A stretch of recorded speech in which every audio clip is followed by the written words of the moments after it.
જ્યારે પારાયણ આવે ને ત્યારે સંતો હરિલામૃતની કથા કરવા જાય. અને અમદાવાદ વિભાગમાં સંત નિર્દેશક તરીકે મારી સેવા છે.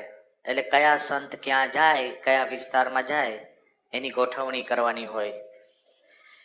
તો એકવાર રખિયાલ વિસ્તારના હરિભક્તો મારી પાસે આવ્યા અને મને બહુ વિનંતીથી, વિવેકથી મને કહ્યું, મને કે બ્રહ્મવિહારી સ્વામી, મેં કીધું શું? એ કે સ્વામી, આ વખતે સંતો અમારા વિસ્તારમાં આવે. મેં કીધું બરાબર.